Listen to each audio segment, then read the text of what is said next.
You're listening to the Everyone's Wrong podcast, where we leave trigger warnings, safe spaces, and political correctness behind to explore the extremes of political discourse.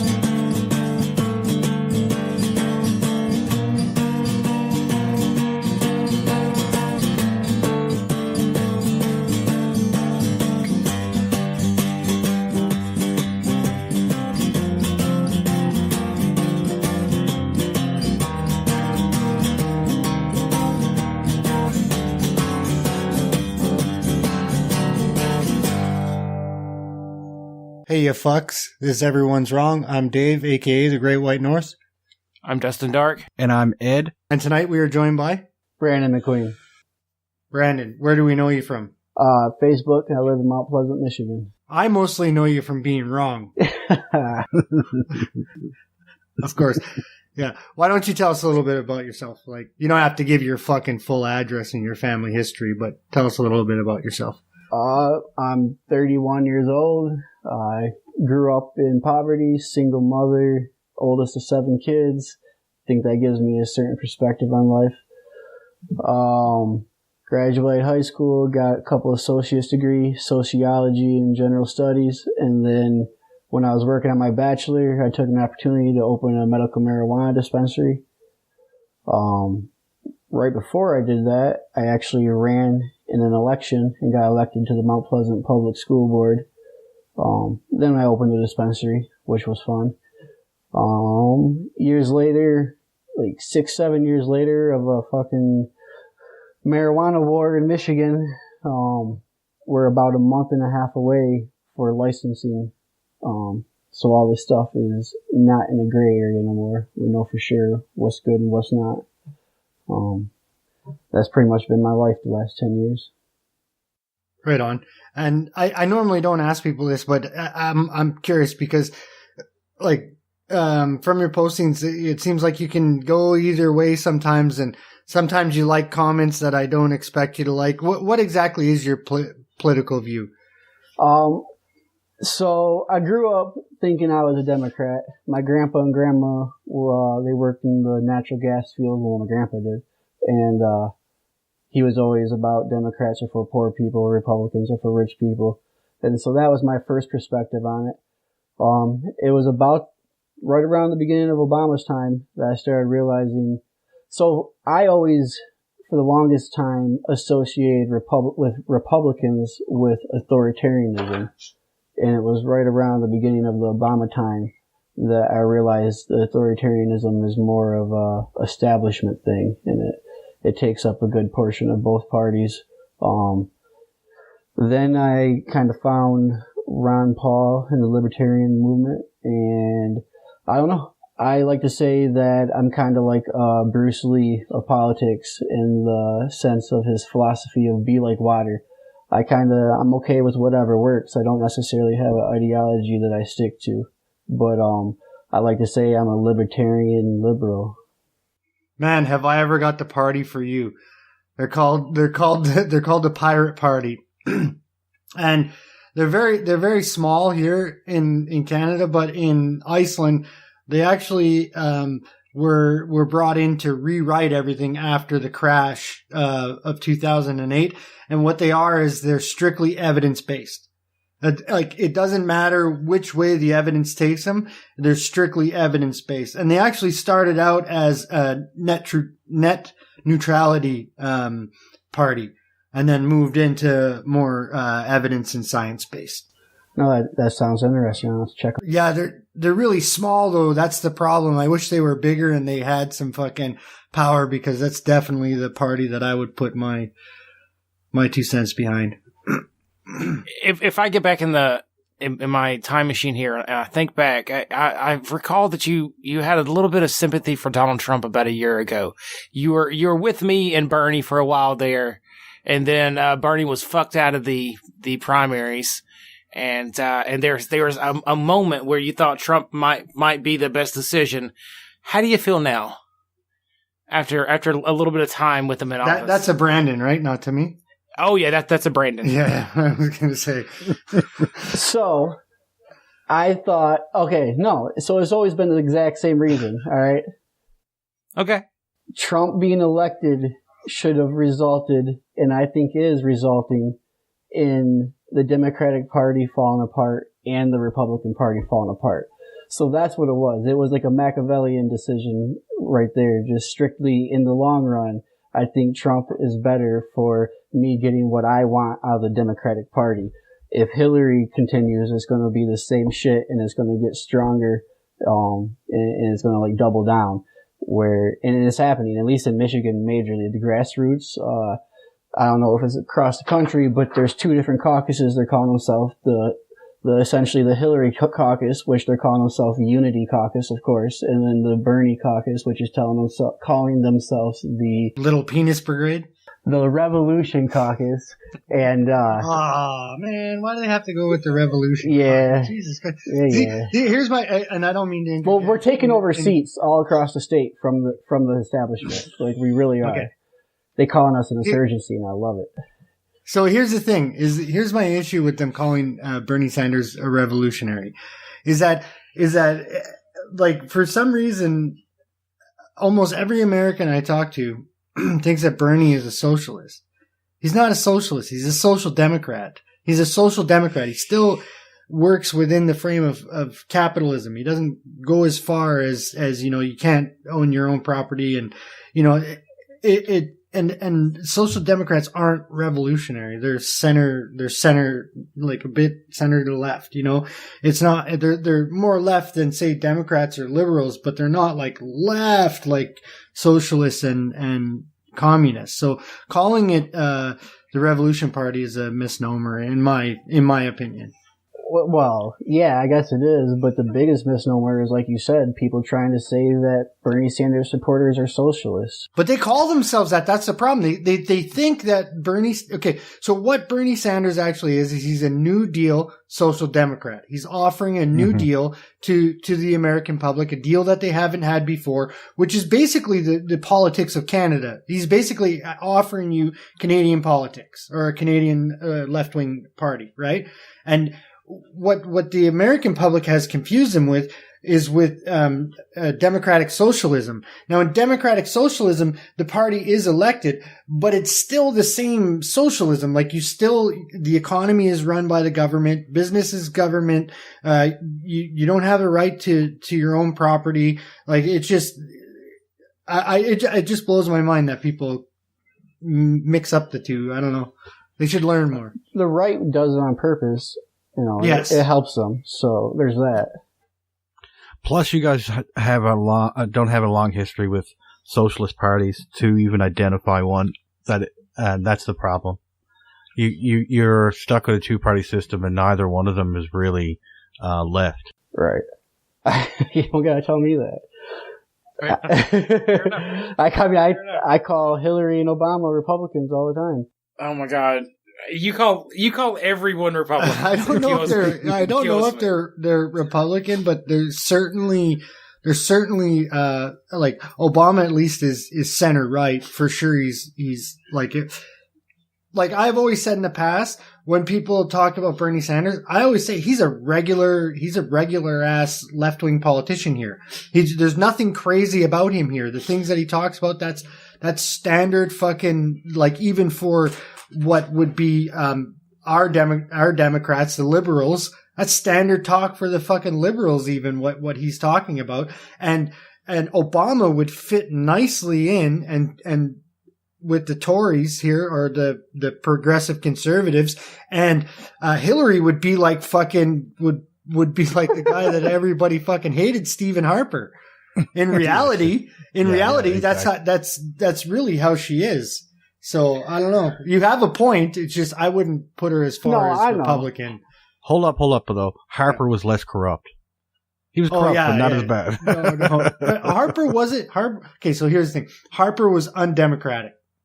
He wasn't necessarily corrupt in the same way. Like, you don't see him giving fucking speeches for hundreds of thousands of dollars and being swayed by banks and this stuff with Bill, where she attacked the allegation victims and all that stuff. But what you did see him doing was how it works here is that the politicians write the bill, and then the Senate decides whether or not it gets passed, where it's opposite in the States.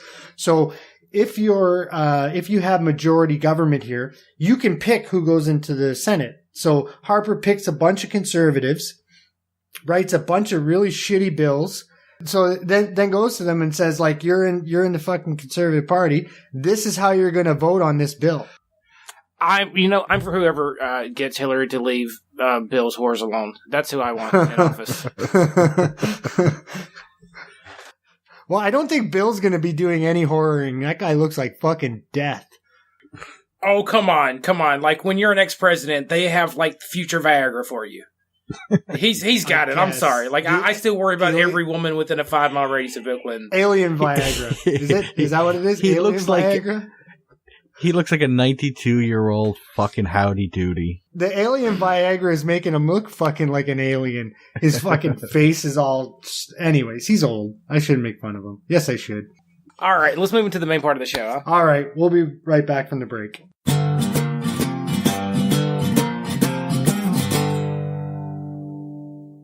Okay, and we're back from the break, and in tonight's first segment, a few weeks ago, or actually it probably wasn't even a few weeks ago, I'm drunk all the time, so I never know how long ago the show was or what even happened on it, but we did a talk about Colin Kaepernick, and Dustin and I got into some BLM stuff, and I guess Brandon took issue with a few of the things that Dustin said, so we're going to let them two go at it a little bit here.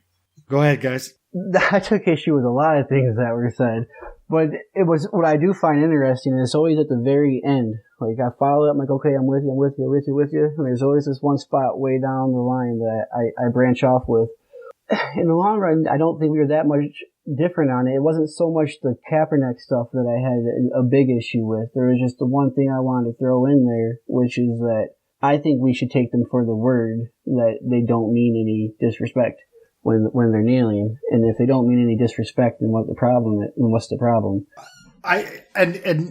Before Dustin jumps in, I'm going to say this: I don't care if they mean disrespect. Right? It's like it's their fucking right. Even if they mean piss on your fucking flag, I don't give a shit. But what I do give a shit about is a guy fucking wearing a Castro t-shirt and then claiming that the American government oppresses people. Sending money to a cop killer and then complaining about fucking cops killing other people. Just that one person. The rest of them, I don't have an issue with. Anyways, you two go at it. How can you say that you're not being insulting to the government when there is implicit in the accusation of going along with oppression and racism? Like, you're accusing the government while you're protesting a symbol of the government and freedom and unity. So, I mean, and like I said, I support their right to protest however the fuck they want to protest. But to then turn around and say, like, no offense. I mean, well, yeah, there's some offense, which is fine. The whole point of a protest is to cause a stir, to get a conversation. So I would say there's a difference between being offensive and being disrespectful to the flag. I mean, it might sound like they're splitting hairs, but no, it is defensive to do something that's not traditional, but it's not the same thing as disrespecting the flag or the soldiers especially. And then, I mean, I just go back to in what culture is mean disrespectful. I do Taekwondo. It gets a little twisted. Like, I don't see how that has shit to do with the flag, right? Like, it's not like they're doing the pledge to the flag when they're not, like standing. And the soldiers too, right? It's the anthem. It's the anthem, right? Yeah. Zero. Can we just agree before you guys get further in? Can the four of us just agree that their protest doesn't have shit to do with the actual flag and doesn't have shit to do with the military? That they're not being that's not where their intention is. Like, they don't mean disrespect to the military. Can we agree on that? Yeah, I agree. I do. That's part of my point, exactly. Yeah, I can agree on that. Okay. No, the disrespect is that the government is intentionally holding down a portion of the population because of skin color. Mm-hmm. That would be the the insult. And that is what they're protesting. That's what they're saying. So, I mean, are people going to be offended by that statement? And there's also implicit in the idea that white people are holding down black people in that protest for a lot of people. So that's where the offense comes from. And I'm not agreeing with everyone's offense. I'm just saying that's why people are offended. Like, duh, they're going to be offended. Right. And if they said that, I guess I'd be okay with that. And because, like I said a second ago, yeah, it can be offensive, but it's not a disrespect towards the soldiers, and it's not a disrespect. And first of all, I hate that because I mean, obviously, the people who are offended are mostly right-leaning, conservative, Republican, whatever you want to say. So in my mind, I'm arguing against them when I'm forming my arguments. And what you just said was that, it stands for the government. And it's like, after they shit talk the government that whole time, how dare you say it stands for the government that gives, no, it stands for ideas. And the ideas are freedom and liberty. And no, black people don't have freedom and liberty the same way. It's not just black people, but, it affects them more than it affects other people. It does. Can you tell me, written into the law, what freedoms they don't have that you have? And it's not going to be that simple. It's more complex than that. And as a poor person, I can tell you in my city, I got pulled over 19 times in the first 2 years that I was driving. Mm-hmm. 4 times I was given a warning. I didn't even get a ticket all of those times. I got pulled over once. One time I got. Are you a shitty driver or what? No, it's because in my town, if you're poor, then if you're poor and young, and you have a lot of heads in your car, then it likely means someone probably has weed on them. Mm-hmm. And when I say poor, I mean your car looks like you're a poor person, because there is a look for poor people when it comes to vehicles. Yeah. And so but it's the same thing with black people. They experience that just for being black, but poor people do experience that too. And so first of all, I think about 90% of what they claim as oppression and racism, or oppression as racism, is oppression as classism, not racism. I would agree. But I don't get stuck up on them confusing that, because our whole fucking country confuses causation and correlation. Nobody fucking really understands that, and quite frankly, they're not the most educated portion of our population.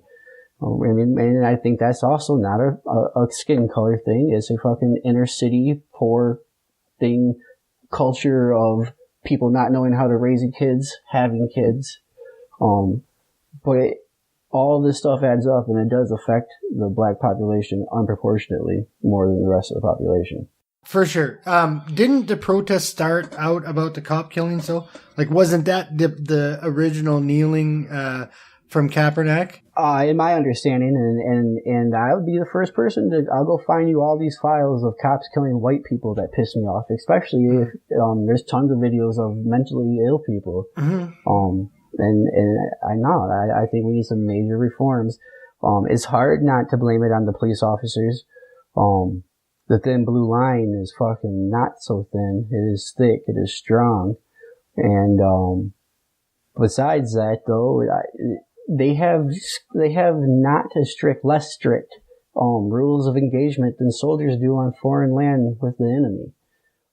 I just feel like there should be some restraint, or more restraint than there is right now. I wish I can get into a lot more detail, but I mean, with the police, yeah. Can I just jump in for a second? With the police, you have ill-equipped police officers heading into places where violence is almost a common thing, almost daily.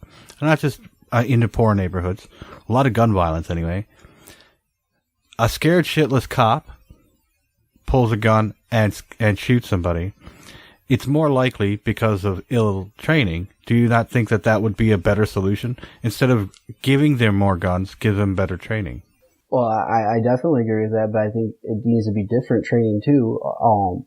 I wish I would have had, we'll be able to find it after the show to Google it if we need to cite the source. But there is a guy in Michigan who wrote a book, for the public, not like a handbook or something, about police and his view on policing in America.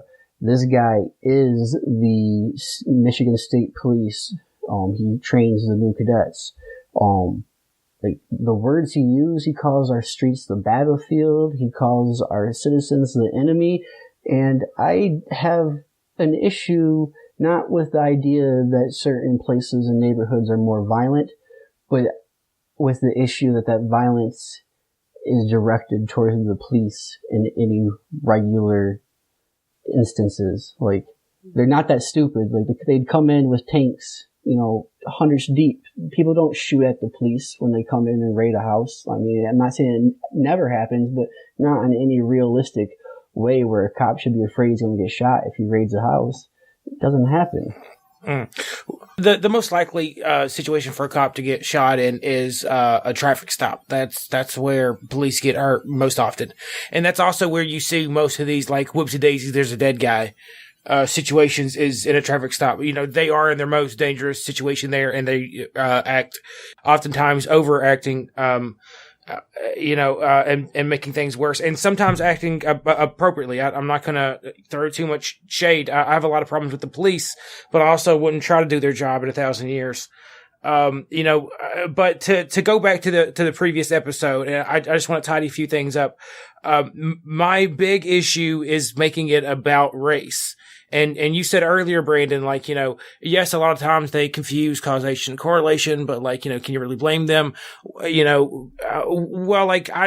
try to avoid low expectations for people, yes, I think they should understand. Well, in order for the problems to be properly, addressed, they have to be properly understood. If the problem isn't race, and we let them think it's race, whoever they are. I'm not talking about a race. I'm talking about people that support that idea. If we let that incorrect idea, thank you. If we let that incorrect idea move forward and it's not addressed, how are we going to find the proper solution, which is more training, not implicit bias training? That's not going to fucking stop the problem, right? We're not going to be able to therapize them out of this, and destroying the police isn't the answer, which is the BLM solution. So, that's why I attacked him. No, I see your point there, and I agree with you, and I'm sure you've noticed this, and I agree most people don't do this, but from my perspective, I tell them they're both wrong. So at first though, I think the major issue isn't that, black people or whatever are confusing correlation with causation. That is an issue, but I think the bigger issue is the policy changes we need. So I feel like let's put 90% of our energy to be no, hey, right, please, will you fucking listen to us? Shit is not okay. We need to do something about this. This is not all right. And then, also be hey, and you guys, you assholes, it's not all about race. There's other things going on here. Chill the fuck out. But we really need to change this, okay? Right? Please, let's just seriously work on this shit. And so I just feel like there's so much energy being put into telling, BLM and also, these social justice warriors how wrong they are. And it's yeah, they definitely are getting some things wrong, but the policy changes they're calling for generally are not, I have to take exception to some of the things. I mean, the social justice warriors are doing. The problem, what we're having is we're not having discourse because it's being shut down at every stop. You can't go to Berkeley.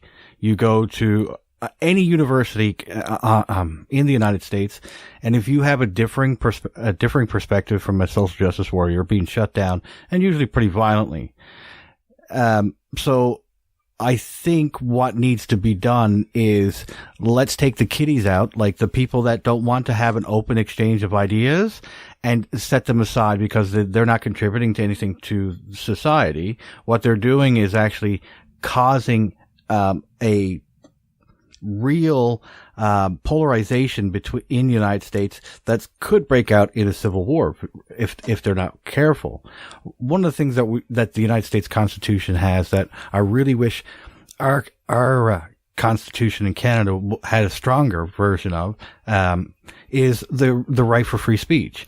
Free speech protects and not just protects you, it allows you to open grievances and be able to discuss them maturely to be able to come to a consensus. If not, you're going to have to go settle for the Second Amendment, which means that you have to come to an armed conflict. Words over guns, I take words every time. So let's, I rather have not the far left and the far right dealing with it. I'd rather have the center from both parties. And for the Americans that don't know the difference between the free speech laws in Canada and the U.S., we have hate speech laws. Okay. Well, and so I agree with you about how you described these social justice warriors. I just take issue with what I see seems like this belief that they're supported by anybody important. Like, I don't see that part of it. And I'll give you just a second. Did you not read the article about the SJW think tank behind the Prime Minister of Canada? No, honestly, I didn't read that article at all. But so if we talk, so the example that comes to my mind really quick that I think was essentially what you're describing is that girl, in California, I think it was posted on our Facebook page. She, stood up in class and wanted to take home assignment or whatever. You guys familiar with what I'm talking about with? Like that was absolutely ridiculous, but I've not seen a single person stand up for that type of extremism. And that's what's going on. And so I just watched only part of an episode of Vice, and it was some specialist of, a journalist who ran some algorithms and found that Trump supporters really were not being supported in any, represented in any type of way in the media, in the national discourse. And Bannon and Breitbart and the alt-right media came in there and they focused on them, and now they're their sources, and they could show it kind of happening in real time. And that's what these social justice warriors are doing too on the left. Because, like you just said, it is extremism. The extremists on both sides are being the loudest, but I just don't feel like I see anybody supporting the extremists. No one's out here, in my opinion, supporting those crazy feminists Black Lives Matter is touchy because most people truly believe black people, have it rough in this country, and so they don't want to go against them. Like, they're afraid if they go against them at all, it's going to cause this big, like they're going to lose their ground and lose everything they ever worked. Well, let's be honest, they do, right? Like it's not like living in an American ghetto is not exactly fucking the ideal situation, right? Like, if you're a child and you're born into that neighborhood or that lifestyle, it's not ideal. Right. No, I mean, right. And it can be overcome, but I mean, the child didn't choose to get born. That's one of my biggest things. When I talk about welfare and poverty, I'm almost never even thinking about an adult ever. Adults don't even cross my mind. I kind of consider you can't be poor as an adult unless you have kids. And so, I mean, I do agree. I think this major issue that's going on in the country right now is we just all have to have a conversation about culture. I feel like the right-wing, traditional American cowboy flags, I don't know, that white middle-class America culture, it feels to me for my last 30 years, they've been trying to force their culture onto me and all of us. And I feel like finally these countercultures have enough power, and now they're getting extreme. And now they're trying to force their culture on the right, and everybody's trying to force cultures and not just let them all coexist. I don't think they're trying to force their culture on you. I think they're trying to force that as the American culture on the world, right? Like they want to present that as the American culture, but I really truly believe that in order for the Republican Party to work, they need to other somebody else. They need that other.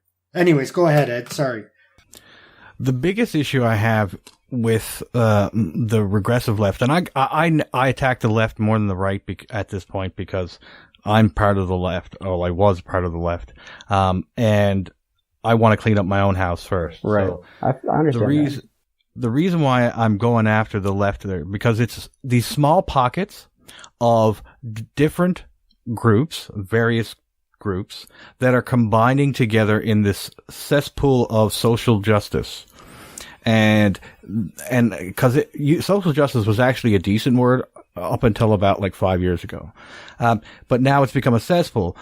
And when these say they get power, once they get power, all these groups are going to start to infight, and it's going to be a mega disaster. Whereas the scary part about the right, the really scary part about the right, is that they're all, the far right is very unified and it's very stable. And that's the scary part, because if they get in power, that's going to, and I mean really get into power, these guys are going to be very destructive, really fascistically scary. If we get the far left, some of the issues like the communist governments, you're going to have a equally bad outcome.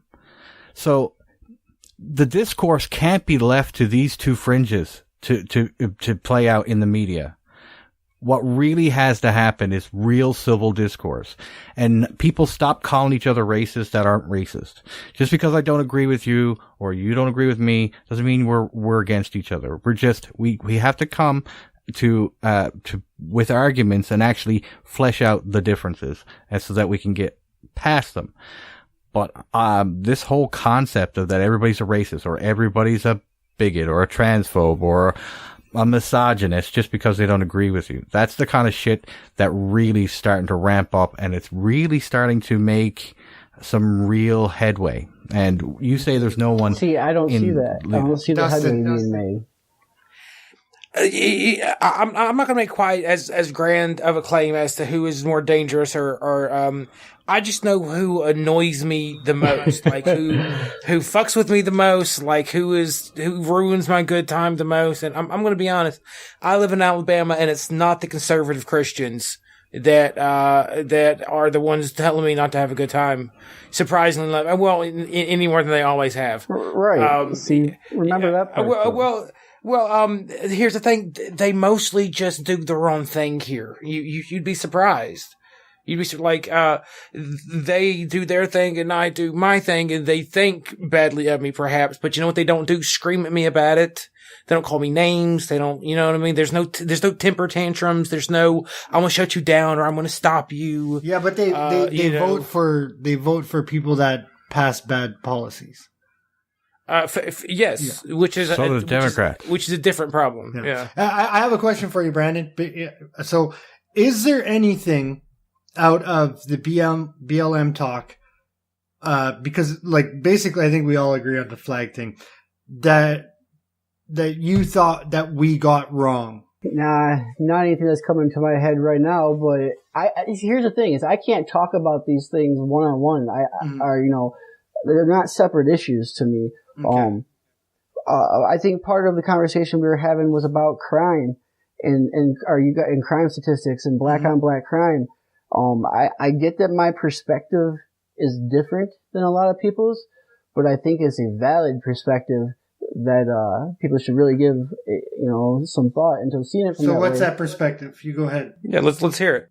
The crime that is caused by black markets is put on mostly black people, or especially minorities. And that just skews the whole conversation.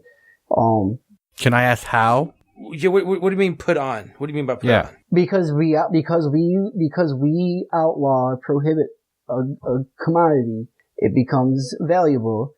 And in high density areas where it's way easier to not get caught, there develops a market. A dangerous market, the easier it is to not get caught. And so these markets are a part of this crime thing that is not on any people in that situation would behave similar. Of course there's going to be variance, but any people in that situation would behave similar. There's money opportunities and there's no courts to go to. Hang on.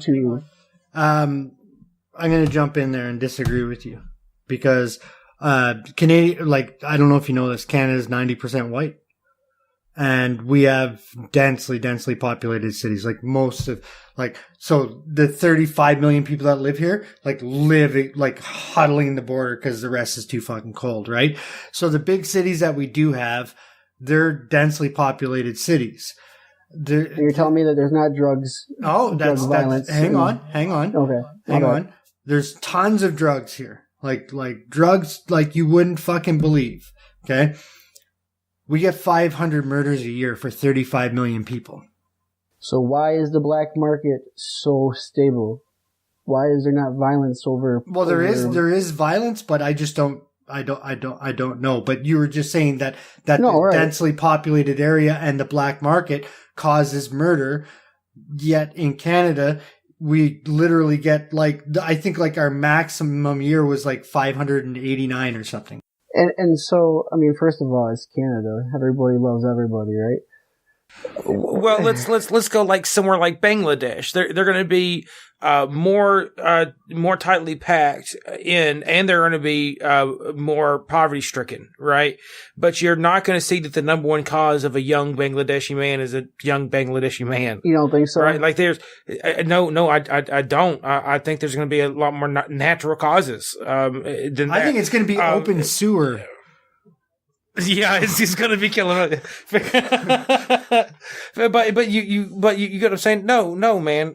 So it's extremely high. That's the thing. 50% of the murders is within this community that is 13%. But it's 7% actually, because the females aren't involved as much as the males. So if it's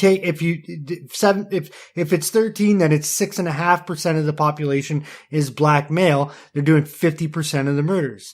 And I there's a reason for it. And I'm not an expert. I'm not saying that black people are inherently violent or anything like that. So don't get all fucking crazy. No. Okay. So what I would say, we keep dancing around what could it be? And I'm no one special, right? My best guess, and it's based off of my experiences growing up in a black neighborhood, and one of these violent, don't get shot neighborhoods, is that there's a culture that is some sort of intellectual contagion, that glorifies violence and glorifies crime, not in a I need to get by type of way, but that's awesome type of way. Mm-hmm. And there's people, I'm sorry, I know people that are in, the middle class, and their parents have bought property and built houses from scratch, and they are drawn back into the ghetto because of this culture. And what do we do about it? I don't know, but to act like it's not there, I think is a great injustice. You don't think? I don't know. I feel so what you're talking about is, it really is the Wild Wild West mentality. It is being like a cowboy, but in a big city, and with rap and beats and stuff. And so, gangster culture. It's gangster culture. Gangster. Yes, and you can see how that culture was a plague on the West. You're telling me that there aren't trailer parks in Oklahoma with poor white people that have gangster culture? Because there is. Yes. So there are. Maybe this is poor American culture for whatever reason. People talk about America's a violent culture. America loves guns. Maybe it's just being poor in America.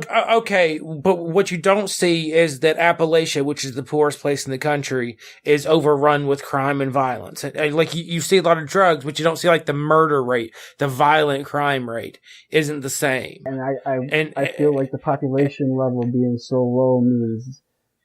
I think it's because they're pulling. There is something to be said about population density. People don't give a shit as much. If you look at the way that babies and toddlers and stuff are treated in China and Taiwan and places like that. If you go on YouTube, you can watch it.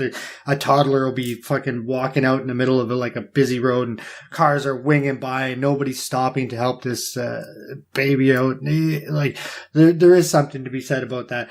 I think also that there is something to be said about just growing up poor in general, breeds. I went through a phase that I thought Godfather and Scarface were cool. Yeah. Along with everybody else. Go ahead, Dustin. You were disagreeing with me. No, I wasn't. I just think that the two of you actually hit this much earlier when Dave was talking about the population in Canada and how they're all in major cities, mm-hmm. and then Brandon said back, "Well, you're Canada. Everybody loves each other there." Yes, there is a kindly, neighborly culture in Canada. Mm-hmm. That helps stave off the problems that we have in our major cities. Just like there is a kindly neighborly culture where even in the major cities in the South, you don't quite get the same numbers that you get in the North, because in my opinion, there's still that more of a kindly, hospitable culture that you also get going up Appalachia, because it's more tightly based on the, Protestant type of waspy culture that was brought in. which has its own problems and its own depressions. Yeah. But what it doesn't end up with is a large crime rate, and a large violent rate. It's funny, friendliness ends at the northern border and then picks up again in the south. Like, Jesus Christ, like, what the fuck are you guys? Because like, if you look at, okay, so you're from Michigan, so you know Windsor, right? So if you look at Windsor, Ontario, and if somebody Googled it right now and you looked at murder rates for Windsor last year, and then you looked at murder rates for Detroit last year, they're right. We should Google that since I'm saying it. Ed, can you? I don't even want to see that. Ed's gonna Google that for us. They're literally across the river from each other. It's basically the same climate. Genetically, we're the same people. Dietary, we're pretty much the same people. You guys have bigger portion servings, but you know, it's because you like food, I guess. It's because we have food, Dave. Oh, we have all the food. We don't have no food in Canada, right? We have zero food. There's what we ship you across the Great Lakes that we allow you to have. Yes. Okay. Yes. I forgot. And maple syrup and Canadian bacon, which isn't bacon, but we digress. What I truly believe. Okay, hang on. Okay, murder rate was 49.9 murders per 100,000. In Detroit? Okay, now Windsor? 0.3 cases per 100,000. Okay, so this is what I'm saying, man. And Windsor has an extreme crack problem because crack is and methamphetamines, like, you can throw it across the fucking damn river. You know, so I have a couple of things that I think add to this, though. I think one of the things that Canada has that the United States doesn't have is universal health care.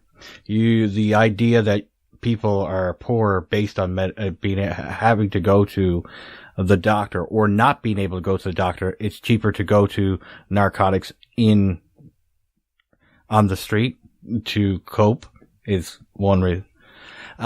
Second is the lack of education. The educational structures within large cities in the United States is abysmal, and it continues to degrade. To piggyback off that, I think this is something that I got some credentials on. I'm on the school board, but I also grew up in a poor family. It's a lot of the stuff that you learn at home that they're not getting educated on. And I don't think this is a black person thing. This is a poor person thing. I grew up in Mount Pleasant. There's 27,000 people. We're up far enough north in Michigan that we're considered a big city, but I always felt like we lived in a tiny city. I've been walking across from one side to the other since I was 10 years old. Are you by Sault Ste. Marie? No, we're not that far out. You're not that far. No. Okay.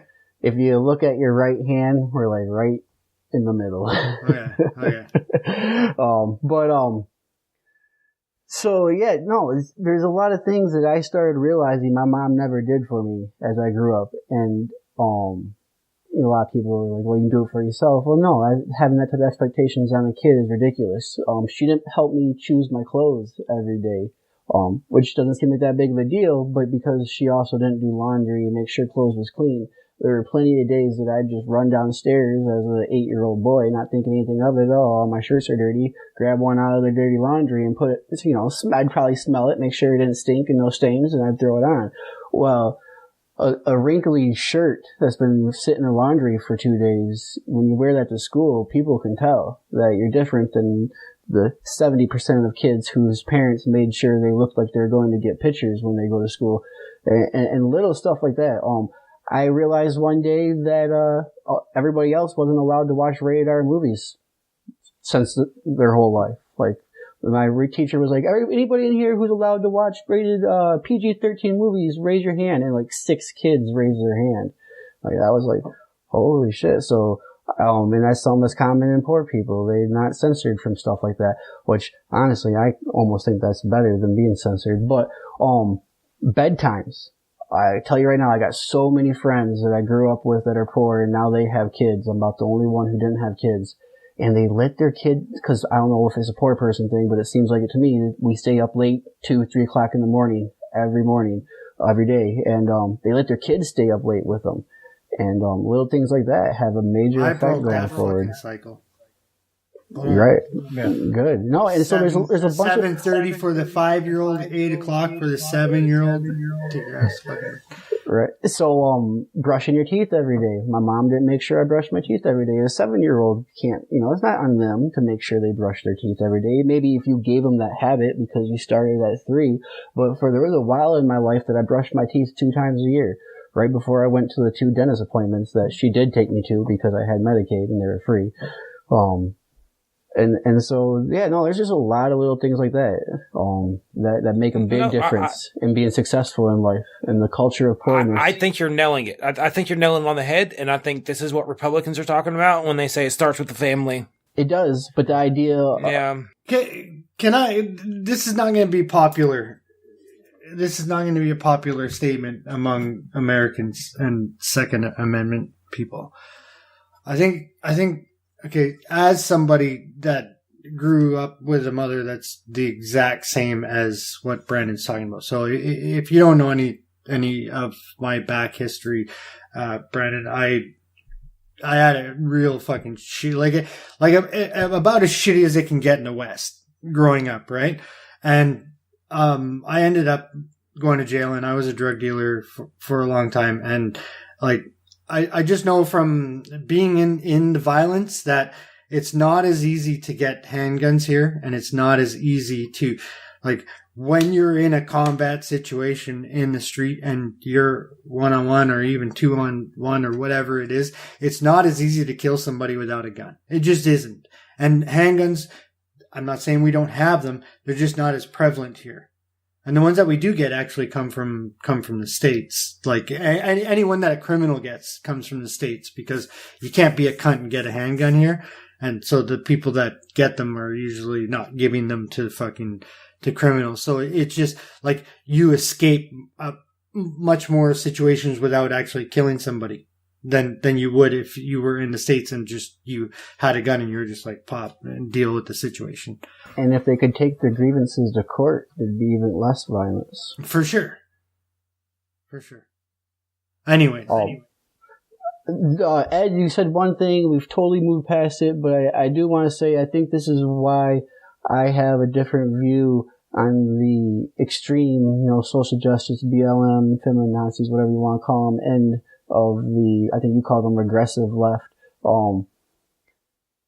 I think we have a different perspective on how big that group is. And I don't know that I can point to any source other than just the feeling I get from, engaging in conversations and seeing people around me. I feel like they are maybe at max 10% portion of the Democratic Party, which would mean they're so strong that we don't even really have to negotiate with them. We almost don't need them to pass anything on our side. So I think their influence is just nothing like the extremists on the right. What I'd say would be close to more 20, 30%. But once again, I don't have anything I can point to. It's just a gut feeling. I would say that even the 10, even if you only put it at 10%, that 10% change more policies and more political tactics on the left than you've ever seen before. And I would also disagree that they are that small, because I thought the same thing. I did.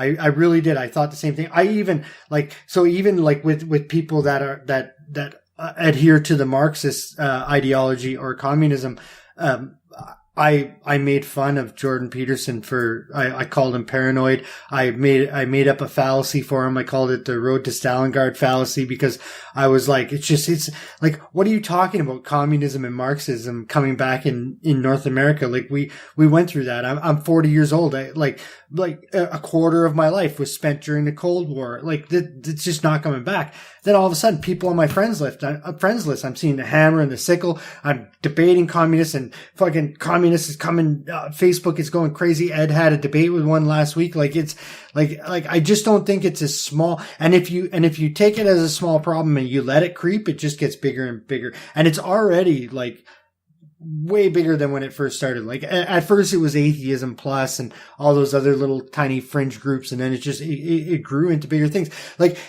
a group is, when you have a presidential candidate on stage that is on your side and you walk up and you say, give me that microphone, motherfucker. And he doesn't say anything to you, you have power.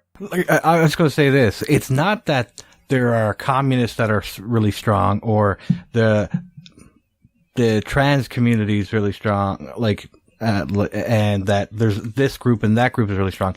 It's the coalition when you get together with all of these groups that makes the difference.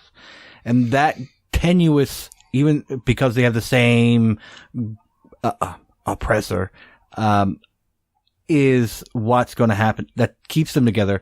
That's going to make a difference.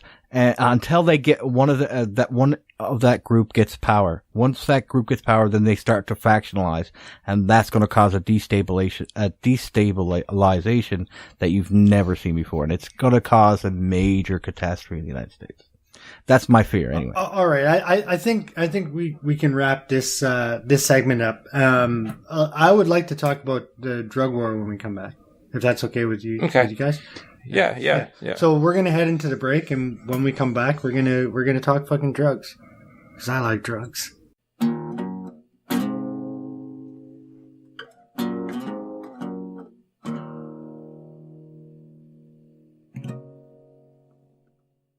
And we're back from the break, and in the second segment of this episode, we're gonna be talking about the drug war. Which, I live in Canada, so we just get the hand-me-downs of the drug war. So I'm going to let Dustin start off this segment. Okay. Well, I guess if I'm going to get into my biggest problems with the drug war, and I'm probably not going to get too specific on the United States laws, because I just mean the prohibition of drugs in general, and the way that we treat it as a crime instead of a health issue, which is what I think it is, or even a human rights issue with some drugs. But I want to stick with a little bit of the vein in the last conversation. If we're going to, in an external way, help these poor communities, black or white, it doesn't matter, inner city, I think one of the major things that we could do as a nation would be to end the drug war, to legalize and tax and regulate the sale of drugs. And that is namely to take it out of the hands of gangs. Brandon brought up several times in the last conversation that there is no penal system to go to when you have been robbed of your coke money. But of course, the only reason there's not is that it's a black market instead of a white market. Anyone want to jump in here with anything? I'm just kind of rambling. Yeah, I would say that I would legalize most drugs and decriminalize some, right? I don't know. Okay, so I think that it really comes down to full legalizations, and then couple that with taxation and regulation, like the ones that a lot of people would say don't legalize would actually be the ones that you want to regulate the most, like heroin. If you're going to have heroin on the streets, A, you want to make sure that people would know whether or not it's clean. B, you want to make sure they have a clean way to do it as to not spread disease. And C, they need to know, but meth, it destroys people. So, and physically it destroys them. It rots their teeth out. Like it's basically fucking battery acid. So, I mean, you can't have your government taxing meth.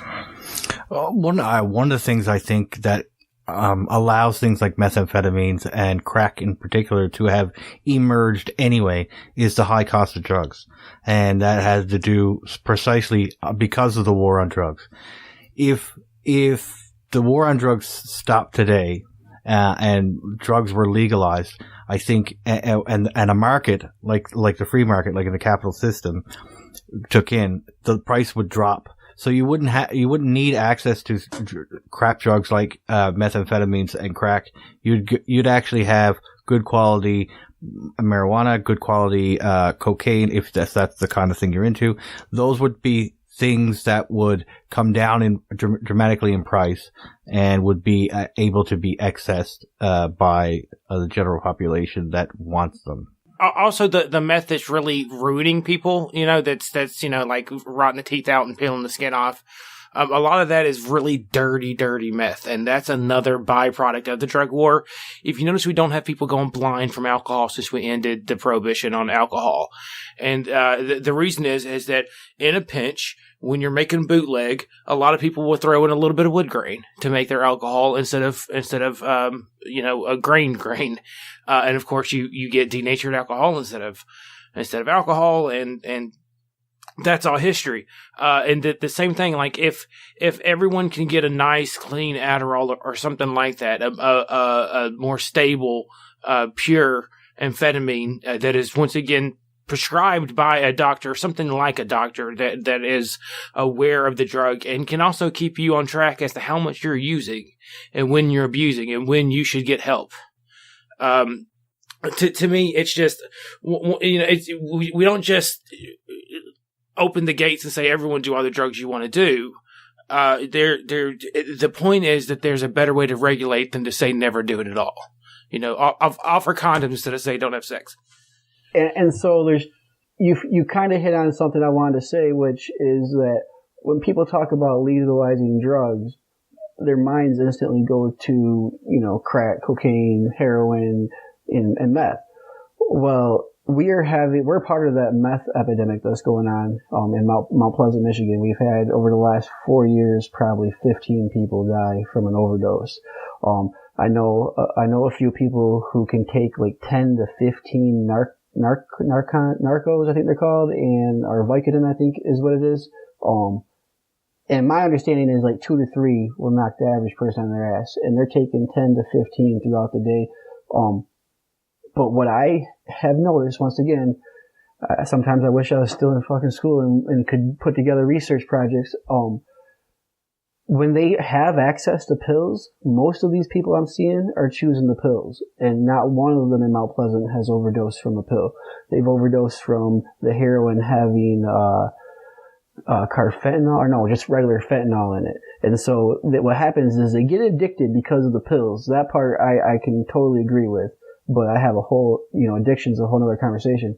But they don't move on to the heroin for the most part, from what I'm seeing, until they can't find the pills. And then it's fuck, I'm addicted, I want it. And then the same thing you mentioned with the meth is that it'd probably be something like Adderall that most of the people are using instead of actually making meth. But I don't want to be the guy that defends meth. But if you really, really look at the numbers and the statistics and the science behind meth and how it affects your health, the overdose level is almost non-existent compared to most drugs. So even though it's a horrible drug, people aren't going to overdose on it.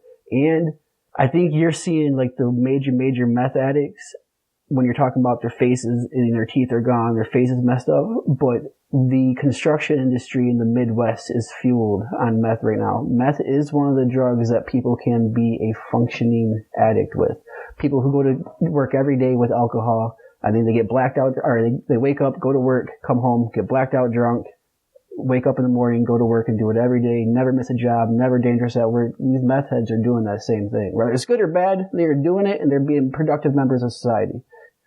I've been around a lot of meth, and I've been around people that use meth. Okay, so like here we have nicknames for them. We call them Jib Tech Warriors and like Jib Juggernauts. Like and that's the stages, right? So Valued like Jib Tech customers. Warriors, Yeah, yes, and that's the stage of the guy. So like the Jib Jug, like, cause we call it Jib. So like the Jib Juggernaut, that's like the end stage, right? Like that's the person that's up for 2 weeks at a fucking time, doing it. What I mean by that is like, so when I say that I don't think that the government should be taxing it and making a profit off of it. If you're going to make the type of methamphetamine that we had in World War II, that were given to the Germans, that were given to the Japanese, that's a different scenario. But the methamphetamine that is on the streets today, you cannot, especially when you have a healthcare system that is paid for by the taxpayer, you cannot have the government selling something that is so unhealthy. And what I'm saying is that meth is a result of prohibition and will largely go away if prohibition were to end, right?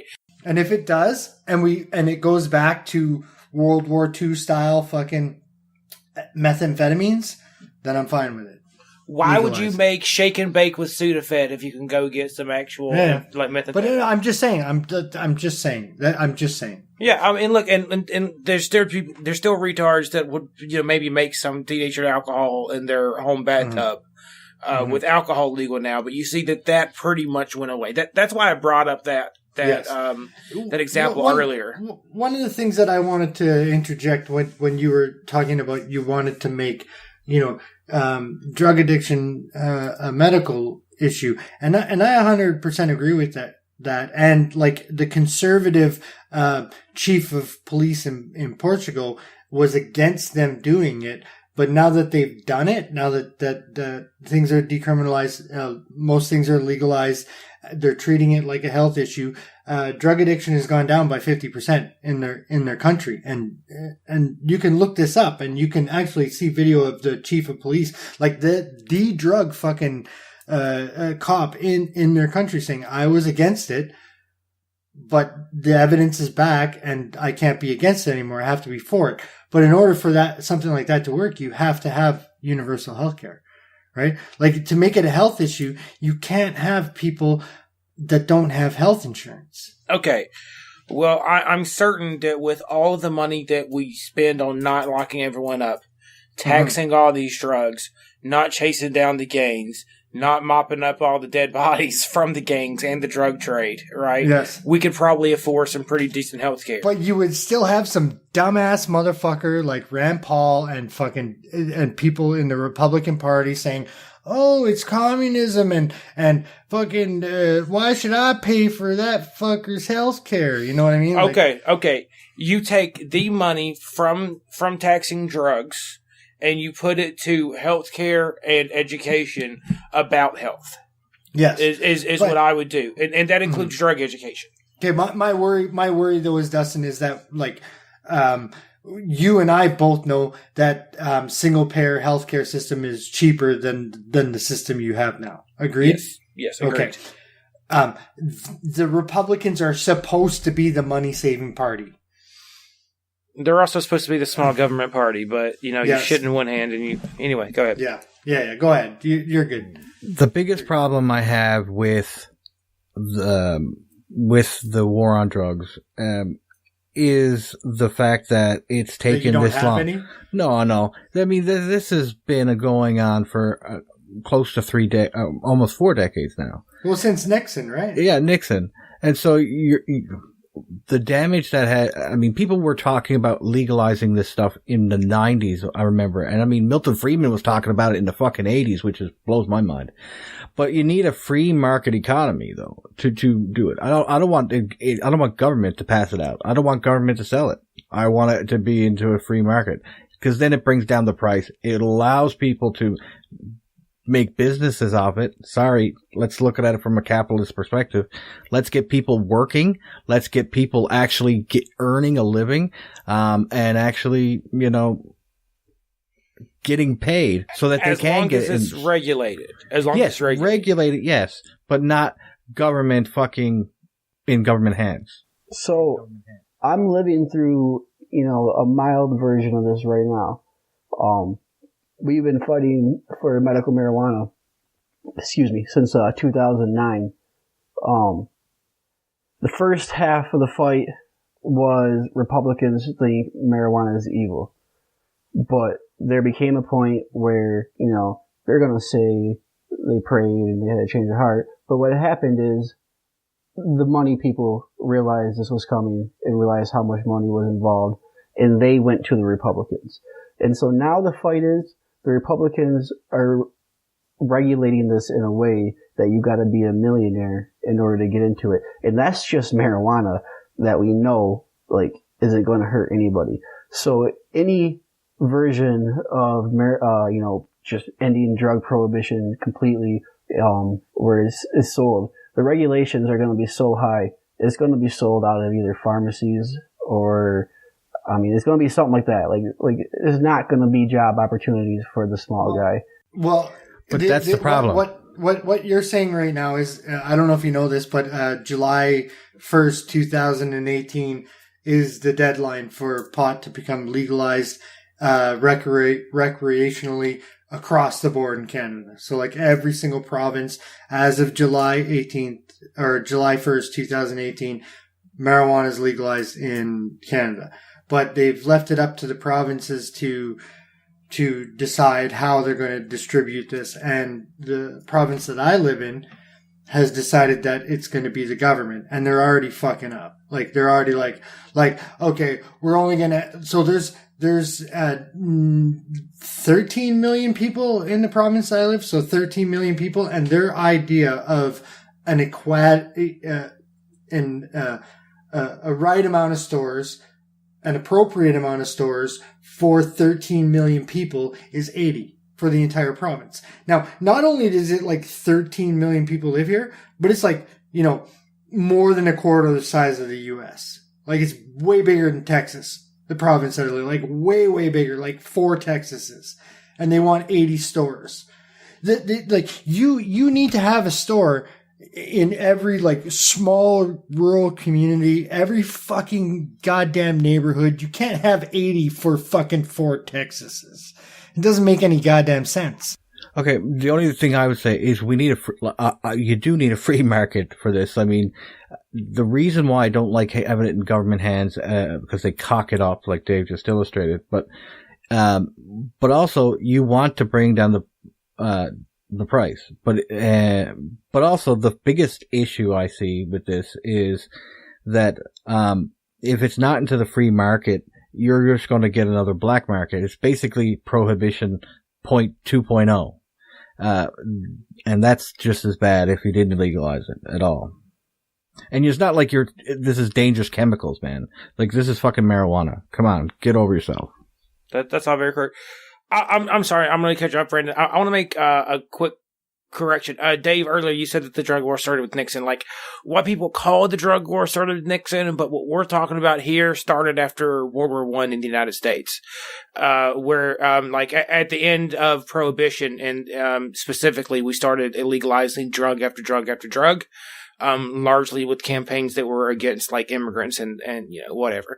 But the term the drug war. The term the drug war is actually referring to like mandatory minimums and 3 strike you're out type of laws that was started it not under Nixon that coined that started under Nixon. Yes. Yes. Okay. So I was just saying that we're not specifically talking about the drug war. We're talking about the criminalization of drugs in general. Okay. And so you guys know that I have this extra bias against Republicans, and I'm about to tell you a little story that this will kind of explain where some of it comes from. So my state is in complete control by Republicans. They control the House, they control the Senate, they have the governorship, they have the the prosecuting or the Attorney General. They have the Supreme Court, the Appeals Court. They have majorities everywhere, and so the medical marijuana law passed, and a place down in Ypsilanti opened up as a dispensary. And I'm like, fuck it. If other people are doing it, I'm going to do it. So I sat down every day, studied that law, and figured out, well, if I do this with this, no, that's not illegal. No, that should work. All right. So I open up I go to my city, I give them my business plan, so to speak. And I'm like, if you guys don't want me to open, I ain't trying to push any boundaries, really. I won't open. But if you guys don't get a hold of me and tell me not to, then I'm opening up. You never got a hold of me. I opened up. Eventually went to court, but the story I really want to tell you is that I went to my buddy and borrowed $2,000 in cash from him. My business partner decided for the first time ever to leverage his credit, and he got 2 credit cards that totaled $1,850. I found a place to rent, gave them that $2,000 for first month's rent and a down payment, and we used that $1,850 to buy furniture and supplies and all that stuff. We were caregivers at the time, which I can explain a little bit, but that meant we can legally grow weed in Michigan. And so we had 3 or 4 strains ourselves. I found one other caregiver who was willing to be part of this, and he put in 3 or 4 strains. So we opened up with $3,850, and I think it was 7 strains total. And then from there, just like Republicans want I built that place up. In the 15 months we were open, we grossed $1.1 million. Well, after a 4-year battle with the state, or like I said, the Republicans finally gave up and just took on the mission of regulating it themselves. That same store now, I'm going to need somewhere close to $500,000 to open up. Not only just because there's going to be a $60 licensing fee here, another $30 here, $5,000 to $30,000, another $5,000 to the state. But on top of that, your city gets to choose how many of these places there are. All right. So if the city says 3 dispensaries and 10 people apply for them, there's a board that the state put together that gets to decide who gets the applications. So there's 5 people on the board. Every application gets 3 of them randomly chose. You have to at least get 2 say yes. One of the listed criteria in the law on what they can decide if you get the license or not is, well, first of all, reputation. They just literally get to call people around and get your reputation and use that as a criteria on if you should have this or not. But the other one is starting capital. So, of course, there's like these bong stores owned by these Chaldeans that got all this money, and they're not the only one. But so there's corporations everywhere now that are just sitting there with their millions of dollars. And here I am, little Brandon McQueen, never went to school for business, whatever. I just fucking read that law and I used my innovative skills and I found a way that I thought it was legal. By the way, I had to shut down, but I did it in a way where I never got any criminal charges. But my point is that now no matter what, I have to go get investors and give away half my business. I mean, that's the least that's going to happen out of this. But my city's probably going to go with 2 or 3 dispensaries. And I know there's going to be millionaires that are going to apply for them. And so I'm probably not even going to get one. And Republicans are in control of everything in Michigan. They passed that law. Yes, Democrats voted for it too. But nothing gets passed in Michigan right now unless Republicans want to. And I mean, it just goes against everything Republicans, supposedly stand for. Yeah, free market. You should be able to start government. You should be able to start any business you want. Like, I'm not saying like fucking killing and raping, but I mean, like, if you have an idea. There goes my business plan, Got Dave. me all excited, Dave. Yeah. Got me all excited. Like we're not talking about like kitty fucking here. I'm talking about like if you should be able to open up a pot dispensary the same way that you can open up a cigarette shop. Like it should be like no big fucking, like you should just, here's my fucking storefront. I offer better pot than the fucking asshole millionaire that fucking pays that. I grow my own shit. Here, taste these fucking brownies my wife made. And if you get the customers going to you, that's free market. And they shouldn't be fucking with that because the Republicans are the ones that are supposed to stand for the free market. Really quick, this will be really quick. When I first started all this, drama that I got brought into, my state representative at the time, I ran into him and I talked to him about it, and he was telling me about the state-run Canadian program that is so badass. And he does support medical marijuana, but not the way we want it. This is a Republican. He wants the same version as the Canadian state-ran medical. You guys have a medical program too. Yeah, we do. But that's because it's the government that's making the money. And I hear it's the most trash weed you could possibly have too. No, that's not. Oh, here it's really good. That's not true at all. Like it's BC Bud. It's BC Bud. Yeah, no, I have really good. Like, I was injured, and I get to have medical marijuana. Yeah. Anyway, it's really good. But it's specifically like grown for with less THC and high CBD, and so that is, and it's really good. I have to say, it's pretty decent shit. And it's the stuff that's being grown commercially, not just some guys in the woods who know what they're doing? No, it's commercial. Okay. Yeah. It's commercial. Like the state-run program isn't the state growing the marijuana. Right. So if that person told you that that, and it's not really called state here; it's called government or provincial government. If they told you that the government of Canada grows the marijuana, that's not true.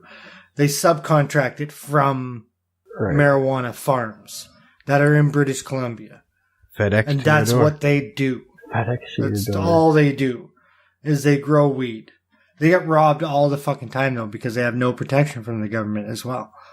Like on transport or something when it's being transported. No, like the farms. Get robbed. Grow rippers, yeah. Yeah. Because it's kind of that gray shit, right? Right. Well, and then like that. The segment's about the drug war, and last segment was about things, the plight of poor / black people. And one of the things I bring up is that the drug war causes all these different things, but the other thing is police corruption.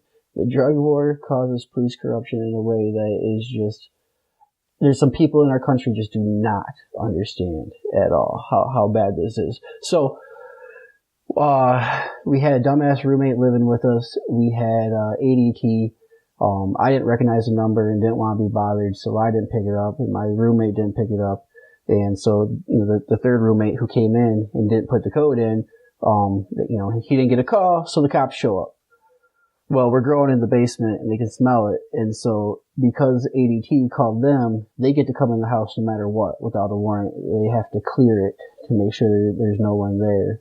Even though my roommate was like, oh, it's all good. I just didn't know the code, blah, blah, blah, blah, blah. Well, so they start using all these, their opinions on their interpretations of the law, saying that we're doing all these things illegal, but it's just their interpretation, and we weren't. He had his car. He was allowed to be past it. It wasn't over the limits and any of that stuff. But either way, they take all the marijuana we have, and then they took my roommate's, he had a little pellet gun or something, and they took his machete. But so never charged us. 2 years later, I get a call, says, hey, you come back, pick up all your stuff. And I'm like, you just took my weed, and I know you guys didn't give me that bag, so you meant to call my roommate.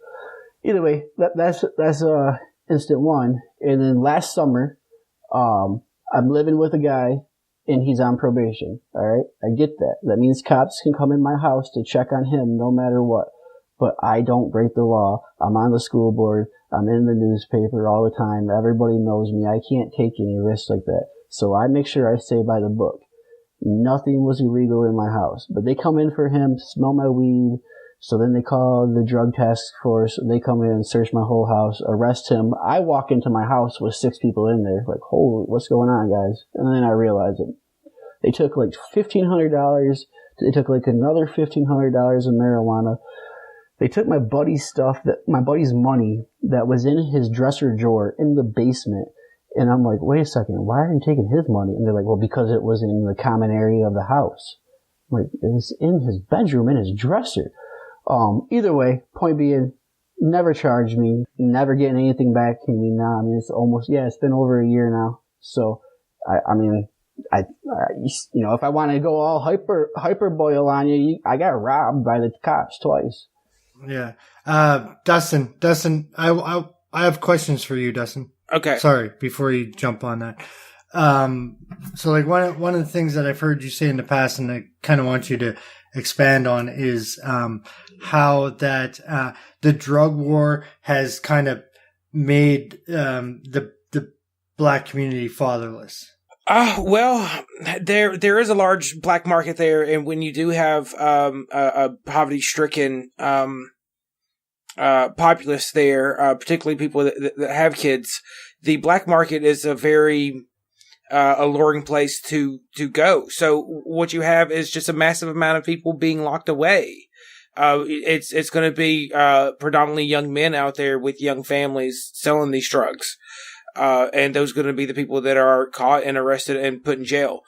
So that it leads to a lot of fatherless homes. Which is, I think, not quite as dramatic as the effect Brandon just went into some stories,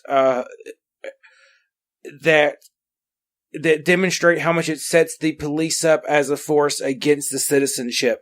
And, way back a while ago, you used the language, of, the citizen is the enemy. And I wanted to talk about that a little bit too. That is the necessary outcome of a drug war, where you're taking the natural desires of human beings and you're making them illegal, and it sets the state up against the citizen necessarily.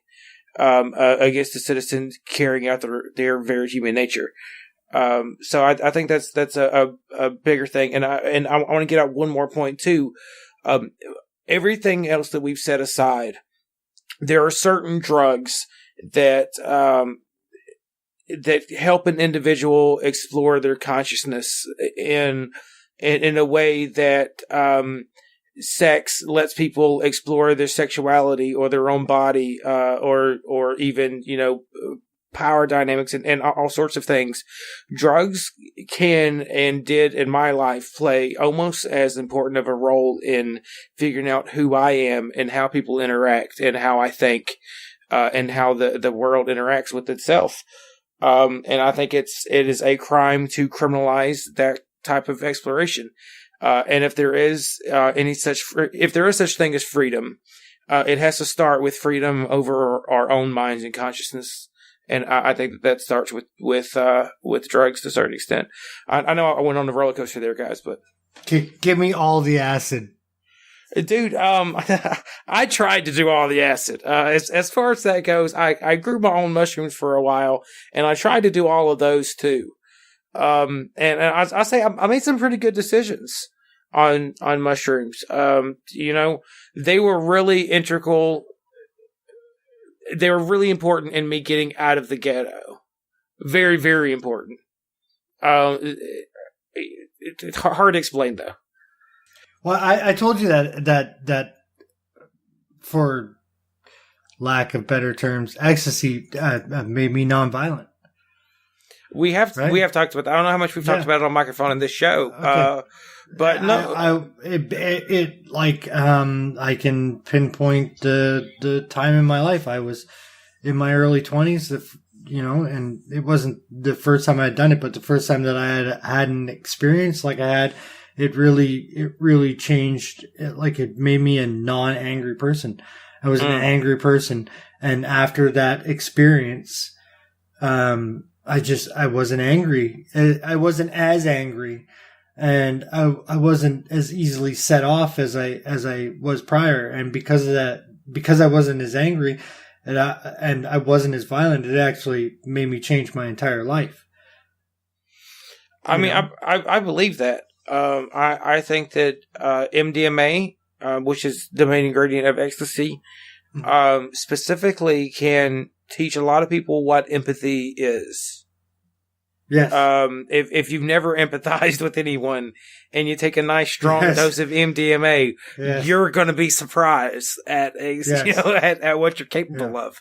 If you've ever melted in someone's hands, that's going to be when it happens. Because if you don't give a shit and all of a sudden you give a shit and it's through a psychedelic experience, man, and it was a life, I don't want to sound like the fucking Joe Rogan, DMT is life changing geometrical fucking patterns, man. It wasn't like that, but it was life changing for me in the sense that I kind of let go of that part of my ego. Do you know what I mean?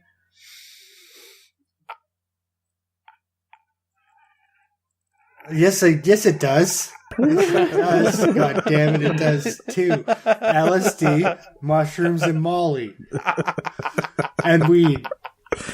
I just wanted to make a point. Preferably at the same time.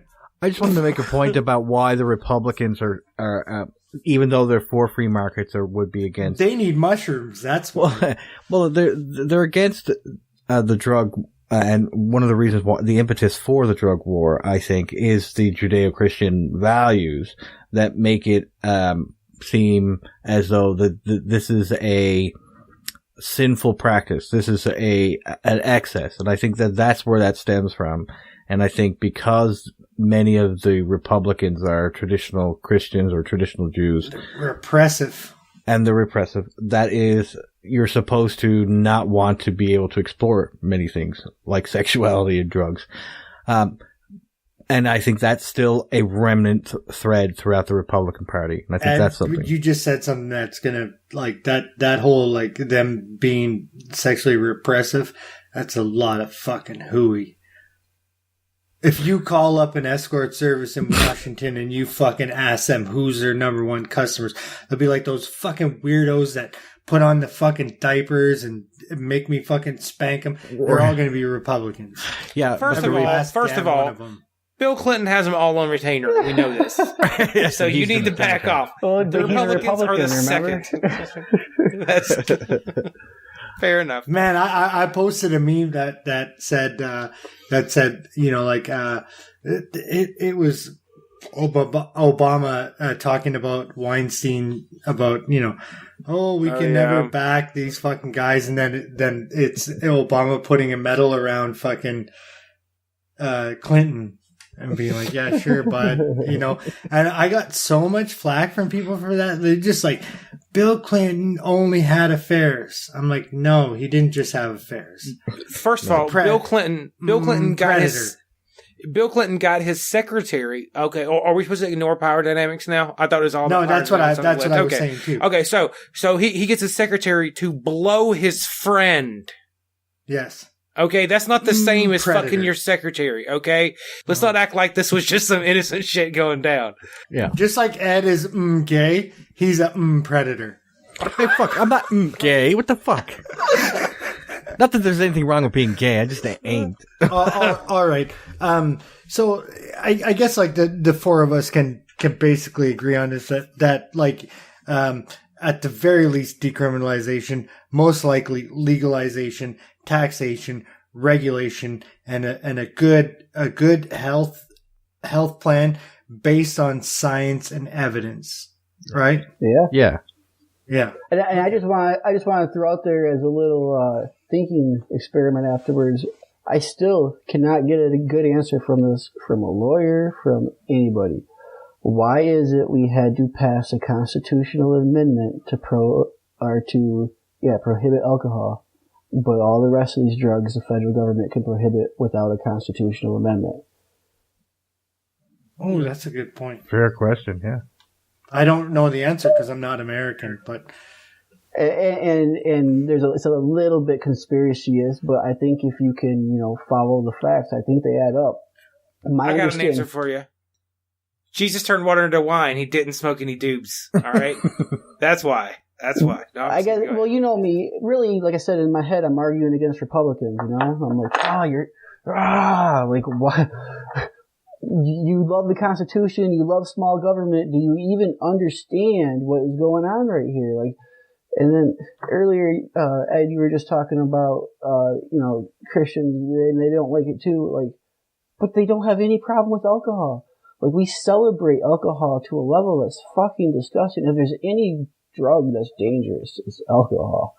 And Christians celebrate it. I mean, abuse it. I celebrate that shit too. My Christians didn't. The ones I grew up with, alcohol wasn't allowed. Yeah. It was a no-no. Yeah, me we're too. way over on the time limit, guys, here. Yeah. So Yeah, that's why I was about to wrap it up. All right, we're going to take a break. We'll be right back.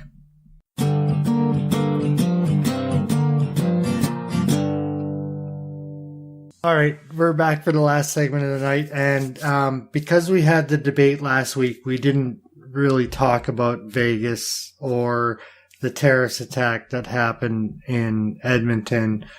So kind of in this last segment, we're going to quickly touch on Vegas, and that's going to turn into what I would say center-right people would call gun control. NRA and Republicans would say, oh, bummers, come and take our guns. And what I would call ammo and gun regulations. All right. So, anybody want to say anything about Vegas? well, I think I want to start off. We've been doing this show for a couple months now. We haven't mentioned any terrorist attacks. I don't think. we almost mentioned the last one in London, which was the 10th terrorist attack that they had this year in England. And I'm personally to the point, and I have a feeling that a lot of people are right there with me, to where, like, emotionally, there's almost no response to a terrorist attack. And I'm not going to call the guy that just attacked Las Vegas a terrorist attack. I'm on a different vein here. I just wanted to, while we're on this, like, mass death thing, like, I intellectually know, like, oh, that's fucked up. There's more dead people. Some terrible shit happened. But if you notice, like, we don't even change our fucking profile pictures anymore with, like, a flag of the state or the country. Like, we barely wish them fucking prayers and hope like, and yeah, love Christians and shit don't anymore. even say fucking pray for Edmonton or pray for Vegas. Well, Like, fuck They 'em. probably got enough memes with empty trucks saying, "Here's your prayers, bitch." Like, do something useful, to where they've probably learned not to say it anymore. Yeah. But you know, anyway, but this thing in Vegas is a different monster. Mm-hmm. You know, like, what was it? 20 some odd guns, 10 bags of guns, hundreds of rounds of ammo, days and days and months and months and months of planning. So someone take it away from me. Okay. Let me jump in it, and then you can give your expertise.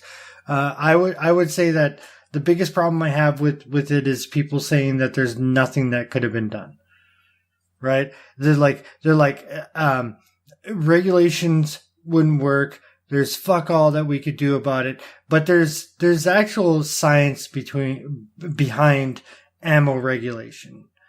And there's science behind the way that guns work, and there's science behind the time that people have to get away, and there's science behind law enforcement taking somebody down.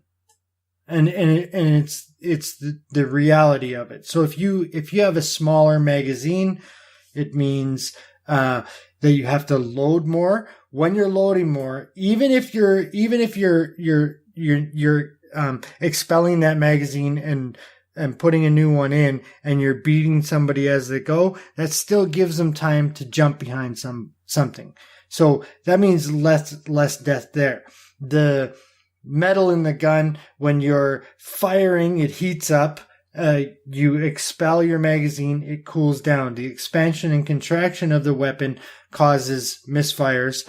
The fact that you're having to unload the clip or magazine, I shouldn't say clip, the magazine, and put a new magazine in, there's more time for you to screw that up, especially in a high stress situation, which may give the person more than 1 second. It may give them 4 seconds to run and jump behind something.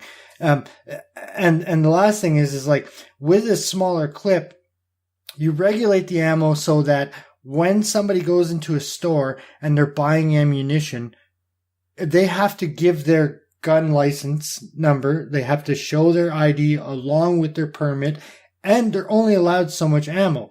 And if somebody's trying to buy a lot of ammo, or somebody buys a significant amount of ammo in a short amount of time, it gets put into a database, and you're getting a visit from the authorities asking you, "Hey man, what the fuck are you doing with all this ammo?" And I'll let Ed jump in. Oh, there's a couple of observations I'd like to make about it. First and foremost, I don't think the particular incident in Las Vegas could have been prevented, as in him getting up there with all that firearms and things, because I think because of his knowledge of the place, he's been in the area before, people know him, he's quite wealthy, so it's not unforeseen to see him take multiple bags up, probably got someone to bring them up for him. No one checks your bags at a hotel. I mean, really, no one does. So to get that many bags, that way it's kind of unpreventable. But as Dave pointed out, there's a number of different things that could have been done in advance when it comes to firearm regulation. One of the things that I think that needs to be done in the United States is better background checks, first and foremost. But instead of state by state regulations, there has to be a federal program. A federal program means that you have one group, one set of rules for everybody. And I know I can hear the NRA in my head saying, well, basically we have the Second Amendment that says that we have the right to bear arms. And I don't disagree. I think you do have the right to bear arms, as the Constitution states, but this does not mean that you are free from regulation. It does not mean that you are free to hold whatever type of firearm you have. It does not say that. It says the amount of ammo. Or the amount of ammo. So the problem I also have in the United States right now is that there's a lot of people that don't know anything about firearms, that are trying to make laws about firearms they have no clue about. Mm-hmm. You get the Democrats trying to say, oh, it's an assault rifle. No, it's not a fucking assault rifle. And everybody that knows the difference already thinks that you have nothing to contribute to the conversation, so shut up. Basically, sit but down. he bump stocked them, though, right? Yeah, but again, a bump stock, for those who don't know, is simply it is a device that you place into the stock so that once you depress the trigger, a normal semi-automatic, what it does is that every trigger pull isn't a bullet. Okay, that's just and another one cycled in. What happens with a bump is that when you depress the trigger and you release, a bullet comes out, but the recoil compresses the barrel and then it actually loads another shell. So you're, instead of getting one depression, one bullet, you're getting one depression of two bullets, and you can keep going like that. So it's one boom, boom, boom, and that next recoil cycles the next bullet. So it becomes almost an automatic. It's not really a true automatic. And so when you talk about legislation, it has to be specific, and you have to know what you're talking about. A regular semi-automatic is no different, or what they call a quote-unquote assault rifle is not an assault rifle. It is a semi-automatic with a platform that is built to make it look cosmetically like an automatic or a military-style rifle. It's not one. Fully automatic means one pull of the trigger and you can expend your whole magazine. So the difference is quite obvious. One pull of the trigger for a semi-automatic means one shell, and it will cycle until your magazine's out with each pull. So you got to keep continually pulling your finger. But most people that hunt, and I know, Brandon, you're from Michigan, a lot of people use a semi-automatic 22, semi-automatic or semi-automatic shotgun for when they're hunting. That same basic mechanism is in what they call the AR, or the assault rifle that you hear on the news. It's the same weapon. It's just that one makes it cosmetically look like a military style firearm. It makes it look more dangerous. A real quick thing I just realized. Our hunting laws say you can only have, it's either 6 or 7 round capacity, but yet, if you're not hunting, you can have more. Like I just kind of realized that's kind of backwards. That doesn't make any sense. Right. Yeah. So I think federally, so like our gun laws here are federally. We have AR-15s just like you guys do. The difference is our magazines only hold up to 10. Right, Ed? Maximum, yeah. Maximum up to 10. Okay, let me clarify that. You can have older weapons that as long as it's manufactured, that the magazine, as long as the magazine that comes with the firearm has more, you can have more. But it has to be grandfathered in. Yes, but you cannot hunt with that kind of a weapon. Yes. So, in regards to the Vegas shooting, really, I don't feel like there's too much more to comment on. Like you guys said, I'm not sure there's too much that could have been done to prevent it, besides, things done prior to it. I think the death number could have been dropped. I don't think that the actual shooting itself, because it's ridiculous to think like when liberals or when people on the left say, let's ban all guns. And yes, if all guns were banned, then no, the Vegas shooting wouldn't have happened. But that is impossible in the U.S. Right. There's more goddamn guns than people, for fuck's sakes. Well, and just the bump stock, I think, is the remarkable part of this event. And really, what I want to say is, I feel like, and I'm not a gun expert. I do gotta throw this out here.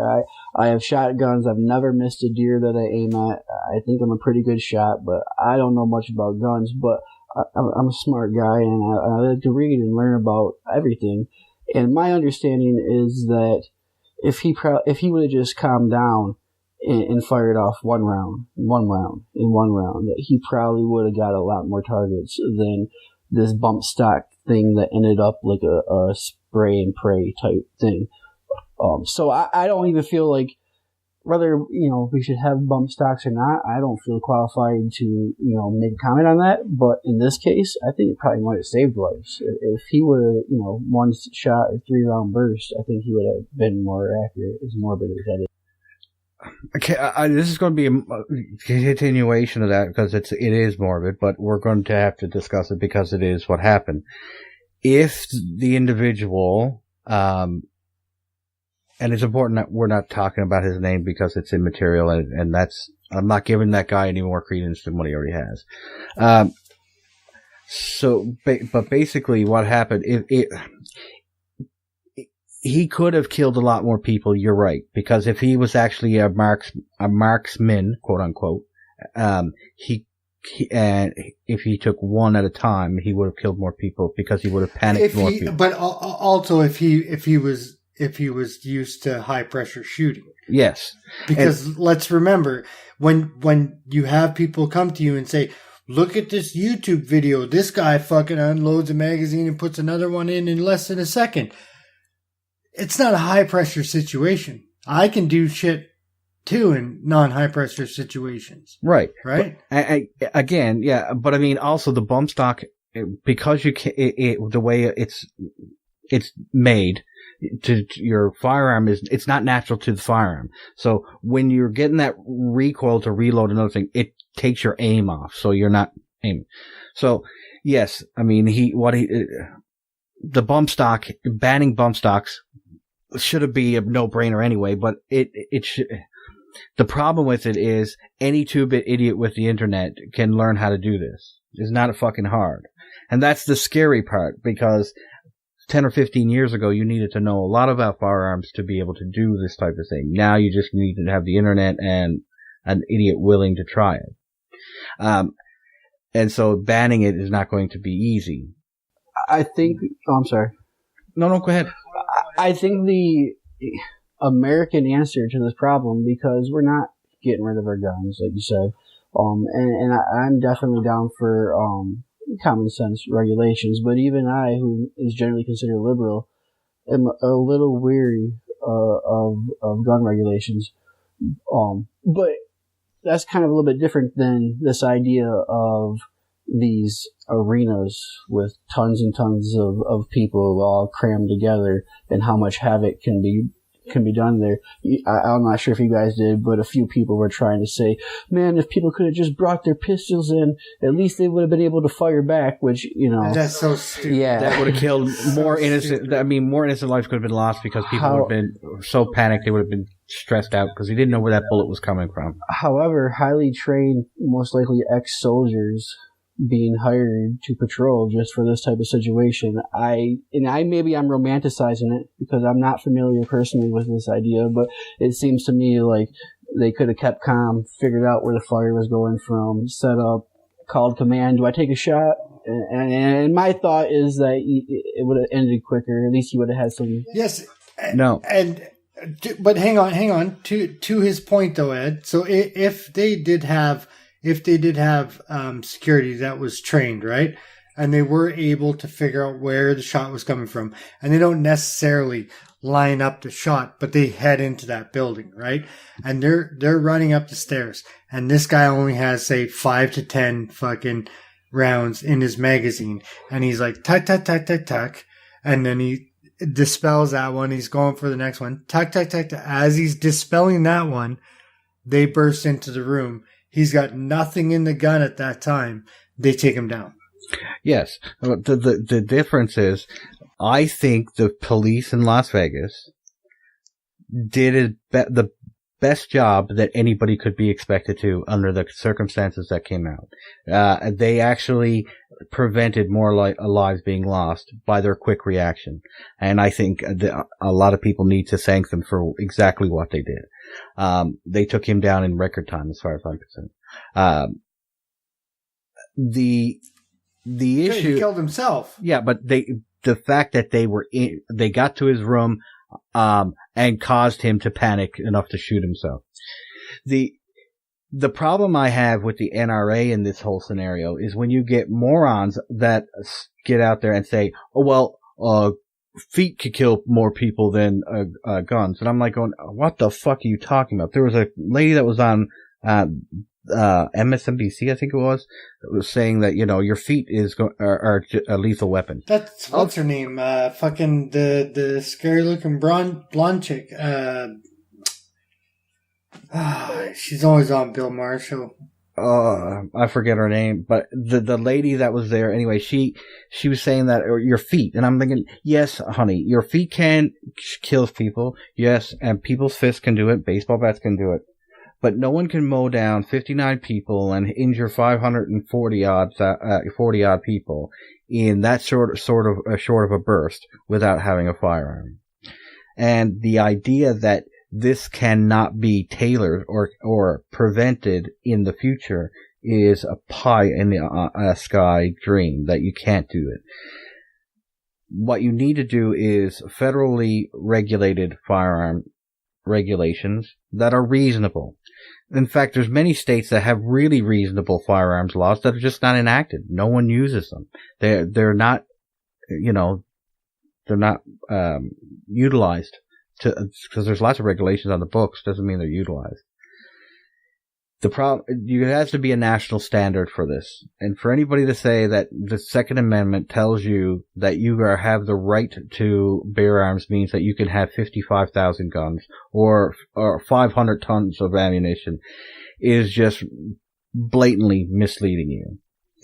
One of the issues that I have too is like when people say, well, like Democrats always say, oh, it's a well-regulated militia gets to have firearms. Well, you can't say that because in the state of Oklahoma, every citizen of the state of Oklahoma is technically part of the militia. It's in the state constitution, so that everybody can have a firearm. So therefore, you have not served anybody's problem. It can't be a state-by-state issue. It has to be a federal mandated thing. And that's all I'm going to say on it. So I see two. Okay, so taking the Vegas part out of this, if we're just talking gun control, and if we're trying to be reasonable and compromise and get some laws passed, here's where, well, I mean, it's changed recently, but the hang-up was background checks, private party, for the longest time before these last few, major incidents that have happened, which is interesting now that I think about it, that we don't really talk about that anymore. But for the longest time, I mean years, the hang-up was private party sales and how there's no background checks done with those.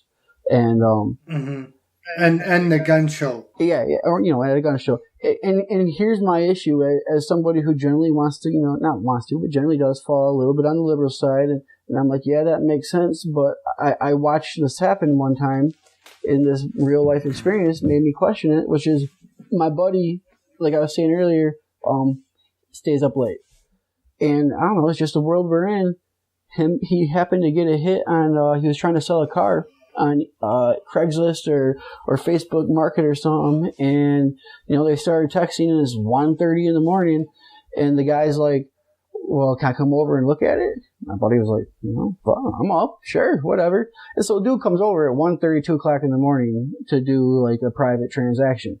And so during the negotiations that came into play, well, I like that gun, let me see that. And all of a sudden the gun became part of the deal. And I don't think I'm okay with that deal falling through right then because of a background check that takes however long. So I just feel like there needs to be a federal system set up that you can instantly check to see if someone can have a gun. That would be part of my criteria for background checks. Well, the thing is, in Canada, one of the major issues that one of the major things that I like about our system is that you have a card basically it's basically your firearms license. If I was going to sell you a firearm, I have to call a 1-800 number, it contacts you with the RCMP, which is our police agency here that deals with it. I give them the number of the person that is that has the card. They do their background check. They contact me again, and they say yay or nay. I have to have a valid firearms license to sell or purchase a firearm. The person that's going to buy the weapon has to have one as well. So the background check is built in. But I don't. Just to clarify, if your buddy came over to your house and you were showing one of your guns and he wanted to buy it, you couldn't sell it to him? You'd have to go find some firearm dealer to sell it to, and then that dealer... No. I can sell it at a private sale. So basically how our system works is they have to have a firearms license. I have to have a firearms license. You can't sell it to anybody that does not have a firearms license because you have to complete a course here to use a firearm. So you have to apply for it and you have to go through a background check to get the firearms license to begin with. So when I sell the firearm to the guy, I first have to use a 1-800 number, call the RCMP. They do the background check to see if it's clear, if the guy's license is valid, if mine is valid. Once that all checks out, I can sell the firearm and basically comes off my name and goes to that person.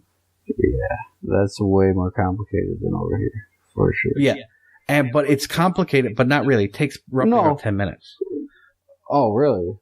Because the way the length, it took you more than 10 minutes to explain it, it felt like, so. Yeah, but see, the problem is, what we do, the issue is, the only thing that we do is we go to a class, you take your firearms course, it takes 2 days.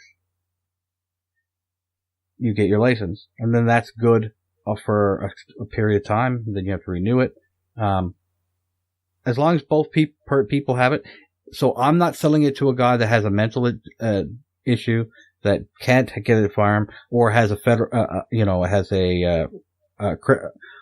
criminal thing. So it's all done.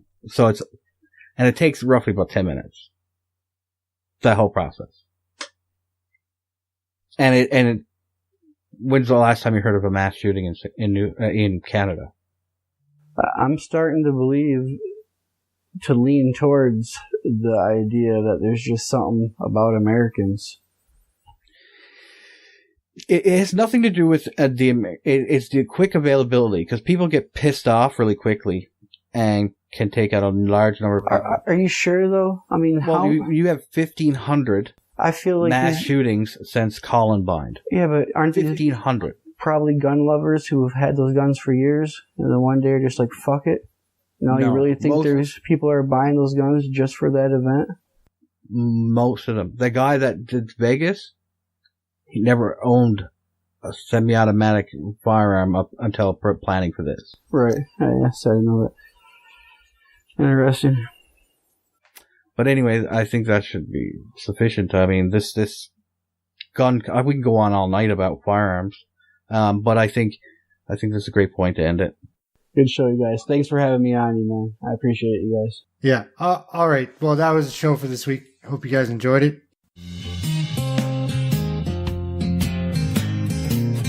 You've been listening to the Everyone's Wrong podcast.